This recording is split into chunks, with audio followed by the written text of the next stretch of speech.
Hello दोस्तों, आज हम बात करेंगे ऐसी मूवी की जहां कुछ म्यूटेंट्स को दिखाया जाता है जो लोगों को बेरहमी से मार रहे हैं। ये मूवी है द हिल्स हैव आइज का पार्ट 2। तो चलिए बढ़ते हैं मूवी की तरफ। फिल्म की शुरुआत में हमें बताया जाता है करीब 2 साल पहले एक अमेरिकन फैमिली गलती से रॉन्ग टर्न ले लेते हैं और वो फैमिली पहुंच जाती है मिलिट्री एरिया सेक्टर 16। लेकिन अगली सुबह तक उस फैमिली के साथ बहुत बुरा होता है। उस फैमिली के आधे लोग मारे जा चुके थे।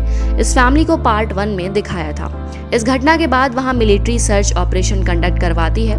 अब कहानी आती है प्रेजेंट में, जहां कुछ साइंटिस्ट सेक्टर 16 के डेजर्ट एरिया में रिसर्च कर रहे होते हैं। उन साइंटिस्ट की सुरक्षा के लिए वहां सीनियर कर्नल अपनी टीम के साथ वहां थे ताकि वो साइंटिस्ट को सिक्योरिटी प्रोवाइड कर सके। फिर वहीं एक साइंटिस्ट अपने दूसरे साथी साइंटिस्ट को कांटेक्ट करने की कोशिश करते हैं, लेकिन वो साइंटिस्ट कोई जवाब नहीं देते क्योंकि वो माइन के अंदर होते हैं। इसीलिए वो साइंटिस्ट सर्च ऑपरेशन के मैनेजर से कांटेक्ट करता है। फिर वहीं हम देखते हैं कि उस साइंटिस्ट को किसी ने बहुत बुरी तरह से मार डाला है और उस साइंटिस्ट के शरीर के 2 टुकड़े कर दिए हैं। जब उस साइंटिस्ट को किसी का कोई जवाब नहीं मिलता तो वो साइंटिस्ट अब जाने लगता है। तभी वहाँ उसे एक म्यूटेंट दिखता है जो कि एक सांप को मार कर खा रहा होता है। वो साइंटिस्ट उसे देखकर काफ़ी घबरा जाता है, लेकिन वो म्यूटेंट उससे कुछ नहीं करता है और वो उससे वहाँ से चला जाने को कहता है।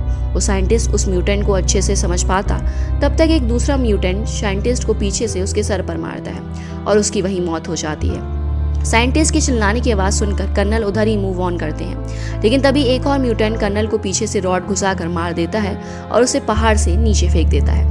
इन द नेक्स्ट सीन हम यूएस की कुछ मिलिट्री को देखते हैं जो अपनी ट्रेनिंग खत्म करके बेस कैंप जा रहे थे, लेकिन अब उन्हें रास्ते में सेक्टर 16 में कुछ सामान सप्लाई करते हुए जाना था।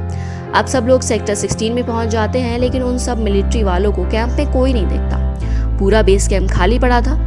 तभी वहां एक फ़ोन कॉल रिसीव होता है, लेकिन सिग्नल वीक होने की वजह से फ़ोन कनेक्ट नहीं हो पाता।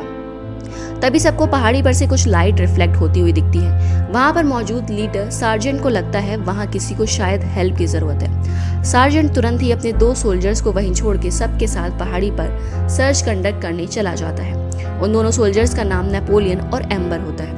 इन दोनों को कैंप में ही छोड़ देता है ताकि वहां कोई आए तो ये दोनों बाकी सबको इन्फॉर्म करें। सार्जेंट अपने सोल्जर के साथ आगे बढ़ ही रहा था। उसका एक टीम मेंबर एक गड्ढे में फंस के गिर जाता है और वो अब चल नहीं सकता। इसीलिए सार्जेंट उसे ऑर्डर देता है कि तुम वापस कैंप में चले जाओ। इधर कैंप में नेपोलियन टॉयलेट में होता है। तभी टॉयलेट के अंदर से कोई अपना हाथ बाहर निकालता है। वो ये देखकर बहुत डर जाता है और टॉयलेट से बाहर निकल जाता है। जब एम्बर टॉयलेट में जाकर देखती है तो वहाँ वो साइंटिस्ट था जिसको म्यूटेंट ने बुरी तरह जख्मी कर मरने के लिए टॉयलेट में डाल दिया था। नेपोलियन और एम्बर उस साइंटिस्ट को बाहर निकालते हैं जिसकी हालत बहुत बुरी थी। वो साइंटिस्ट कहता है वो यहाँ है, बस इतना कहकर वो मर जाता है। ये देखकर दोनों काफ़ी घबरा जाते हैं। तभी हम देखते हैं कि उनकी गाड़ी को किसी ने आग लगा दिया है और उन सब की बंदूक भी वहाँ से गायब थी।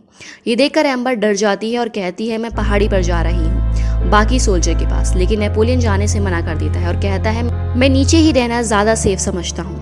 एम्बर वहाँ से जाने लगती है। थोड़ी ही आगे जाती है तो एक म्यूटेंट एम्बर को पकड़ लेता है और उसे अंदर ले जाने लगता है। तभी नेपोलियन वहाँ आ जाता है और उस म्यूटेंट को एक पत्थर से मारता है, जिससे म्यूटेंट गुस्से में आकर अब एम्बर को मारना चाह रहा था। तभी उस म्यूटेंट को एक गोली लगती है और म्यूटेंट एक होल में जाकर छुप जाता है। वो गोली वहीं सोल्जर चलाते हैं जिसके पैर गड्ढे में फंस गए थे।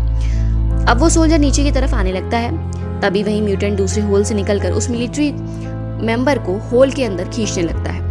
तभी वहाँ एम्बर और नेपोलियन आकर उस मिलिट्री को बाहर खींचने की कोशिश करते हैं, लेकिन अफसोस म्यूटेंट उस सोल्जर को अंदर खींच लेता है, जिससे एम्बर और नेपोलियन बहुत ही ज्यादा घबरा जाते हैं। ऊपर पहाड़ी पर सार्जेंट अपने बाकी सोल्जर के साथ सर्च कर रहे थे। तभी उन सबको एक डेड बॉडी मिलती है। वो उसी सर्च ऑपरेशन का टीम मेंबर हुआ करता था जिसको म्यूटेंट ने बड़ी बेरहमी से मार डाला है। ये देखकर सब अलर्ट हो जाते हैं और सार्जेंट सबको शूट करने का ऑर्डर दे देते हैं।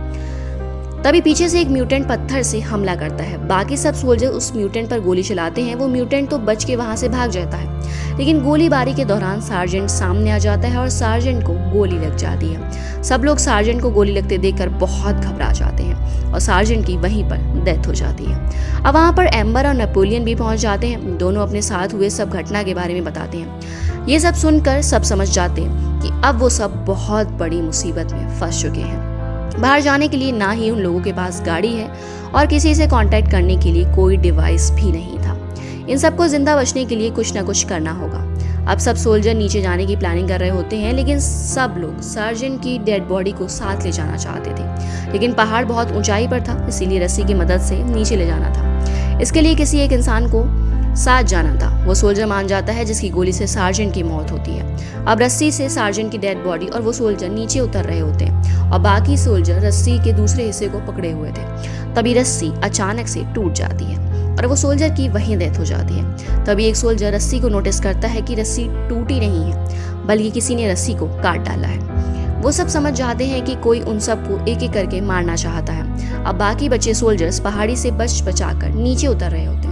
तभी रास्ते में कर्नल दिखते हैं जो बुरी तरह से घायल होते हैं। सब लोग उससे पूछते हैं कि बताओ हम यहाँ से कैसे बाहर निकलें, जिससे कर्नल जवाब देता है यहाँ से बाहर जाने का एक ही रास्ता है, वो है माइन। लेकिन तुम सब यहाँ से जिंदा नहीं बच सकते हो, क्योंकि वो म्यूटेंट जहाँ कहीं भी हैं तुम लोगों को देख लेगा, वही सब तुमको मार देंगे। फिर आगे बोलता है कि म्यूटेंट लड़कियों को नहीं मारेगा, वो उसे अपनी ब्रीड कंटिन्यू रखने के लिए रखेगा। ये सुनकर नेपोलियन गुस्से से पूछता है कि हम कैसे बचेंगे। कर्नल सिंपल बोलकर अपने आप को गोली मार देता है। आगे एम्बर और मिसी अकेली बैठी होती है। ये म्यूटेंट को मारने के लिए एक जाल होता है। तभी एक म्यूटेंट वहां आता है। सब सोल्जर उस म्यूटेंट पर गोली चलाते हैं। उस म्यूटेंट की वही मौत हो जाती है। फिर एक और म्यूटेंट आकर मिसी को पकड़कर माइन में ले जाता है। मिसी के चिल्लाने की आवाज़ सुनकर सब लोग माइन की तरफ भागते हैं, लेकिन एक सोल्जर माइन के अंदर जाने से इनकार कर देता है और वो बाहर की तरफ जाने लगता है। तभी कुछ ही आगे जाकर एक म्यूटेंट उस सोल्जर को पकड़ लेता है और उसे भी मार देता है। दूसरी तरफ माइन में सब सोल्जर आगे बढ़ रहे होते हैं। तभी नेपोलियन और एम्बर एक जगह पानी में गिर जाते हैं। तभी एम्बर पर एक म्यूटेंट हमला करता है, लेकिन नेपोलियन एक पत्थर से उस म्यूटेंट का सर फोड़ देता है और उस म्यूटेंट की वहीं मौत हो जाती है। तभी वहां एक और म्यूटेंट आता है जो अंधा होता है। नेपोलियन और एम्बर उस म्यूटेंट से बचने के चक्कर में एक बेसमेंट में जा रहे गिरते हैं, जहाँ एक और म्यूटेंट पहले से मौजूद होता है। उस म्यूटेंट का नाम हैंसल होता है, जिसको हमने फिल्म की शुरुआत में देखा था। और हैंसल म्यूटेंट एक अच्छा म्यूटेंट होता है जो लोगों को बचाने का काम करता है। इसीलिए हैंसल नेपोलियन और एम्बर को अपने पास छुपा लेता है। तभी पीछे से तो सोल्जर आ रहे होते हैं, जिसको देखकर वो अंधा म्यूटेंट उन सब पर फायर करता है, लेकिन वो दोनों सोल्जर वहाँ उस अंधा म्यूटेंट को मारने में सक्सेस हो जाते हैं। नेपोलियन दोनों सोल्जर को अपने पास बुला लेता है। आगे हैंसल चारों सोल्जर को बाहर के रास्ते से ले जा रहे होते हैं। रास्ते में उसे बहुत सारी डेड बॉडी दिखाई देती हैं। इंसान की बॉडी के कुछ कटे हुए पार्ट्स रखे हुए थे, जिनमें से उन्हें कुछ साथी के भी बॉडी पार्ट्स होते हैं। तभी रास्ते में ही एक सोल्जर की अचानक से डेथ हो जाती है। थोड़ा ही आगे जाकर उन तीनों में बहस होने लगती है कि नेपोलियन और एम्बर ने मिसी को जानबूझकर मारने के लिए छोड़ दिया है। इसीलिए नेपोलियन और एम्बर मिसी को ढूंढने चले जाते हैं। तभी वो बचे हुए सोल्जर की नजर वहां पड़े डायनामाइट पर पड़ती है। वो सोल्जर डायनामाइट को देखकर बहुत खुश होता है और अपने साथ जाने के लिए बढ़ने लगता है। बेसिकली उन म्यूटेंट ने जाल बिछाया था इन सबको फंसाने के लिए। जैसे ही वो सोल्जर आगे बढ़ता है, उसके पैर एक वायर में फंसता है और वहाँ एक बड़ा धमाका होता है और वहीं उस सोल्जर की मौत हो जाती है। इधर नेपोलियन और एम्बर मिसी को ढूंढते ढूंढते एक बेसमेंट में पहुंच जाते हैं, जहाँ एक म्यूटेंट आता है, लेकिन नेपोलियन उस म्यूटेंट को वहीं मार डालता है। वहाँ मिसी को म्यूटेंट ने बांध कर रखा होता है।